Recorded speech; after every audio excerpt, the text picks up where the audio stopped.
ओम साई राम। श्री साई सच्चरित्र अध्याय 30 भाग 3 श्यामा की मान्यता।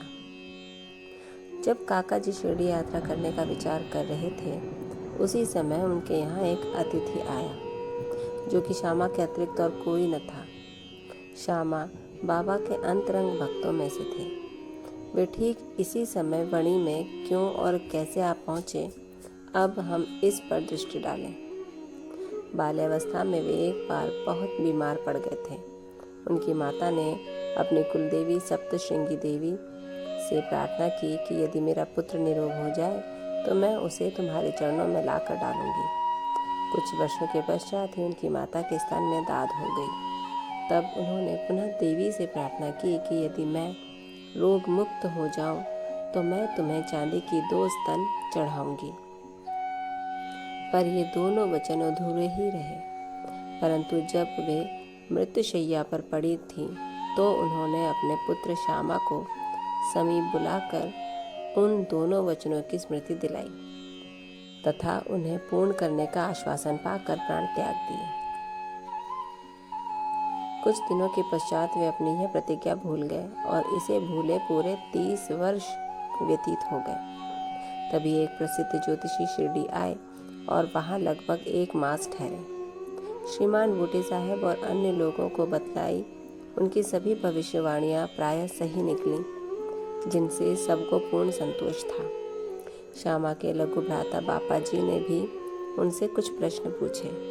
तब ज्योतिषी ने उन्हें बताया कि तुम्हारे ज्येष्ठ भ्राता ने अपनी माता को मृत्युशैया पर जो वचन दिए थे, उनके अब तक पूर्ण न किए जाने के कारण देवी असंतुष्ट होकर उन्हें कष्ट पहुंचा रही है।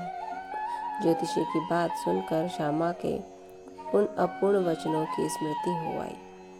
अब और विलंब करना खतरनाक समझकर उन्होंने सुनार को बुलाकर शीघ्र चांदी के 2 स्तन तैयार करवाए और उन्हें मस्जिद में ले जाकर बाबा के समक्ष रख दिया तथा प्रणाम कर उन्हें स्वीकार कर वचन मुक्त करने की प्रार्थना की।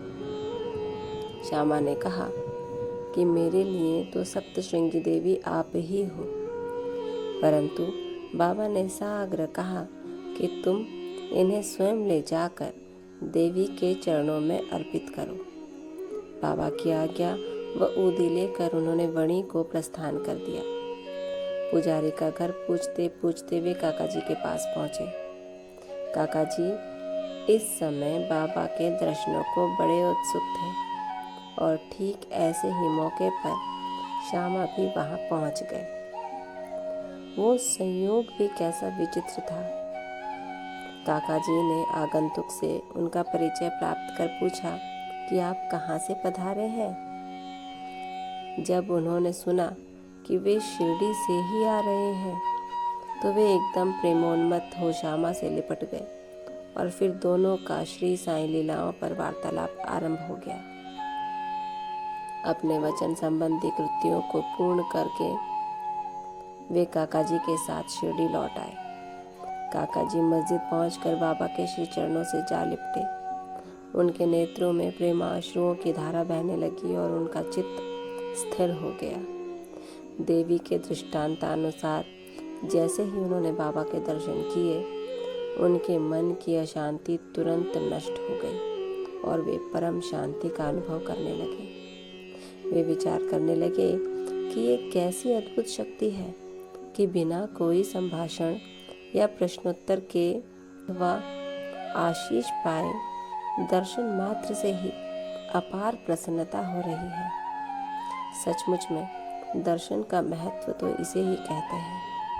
उनके तृषित नेत्र साईं चरणों पर स्थिर हो गए और वे अपनी जीवा से एक शब्द भी ना बोल सके। बाबा की अन्य लीलाएं सुनकर उन्हें अपार आनंद हुआ और वे पूर्णतः बाबा के शरणागत हो गए। सब चिंताओं और कष्टों को भूलकर वे परम आनंदित हुए। उन्होंने वहां सुखपूर्वक 12 दिन व्यतीत किए और फिर बाबा की आज्ञा और आशीर्वाद तथा ऊदी प्राप्त कर अपने घर लौट आए। ओम साई राम। भक्तों की पूरी तरह से सहायता ईश्वर ही करते हैं। इस कथा से ये पूरी तरह से स्पष्ट हो गया है। इसी के साथ ये अंश यहीं समाप्त करते हैं। कल अगला अंश 4 में कुशाल चंद राहता निवासी पर अध्ययन होगा। तब तक ओम साई राम। बाबा आप सब पर कृपा रखें, आपको आशीर्वाद दें और कष्टों से दूर रखें। ओम साई राम।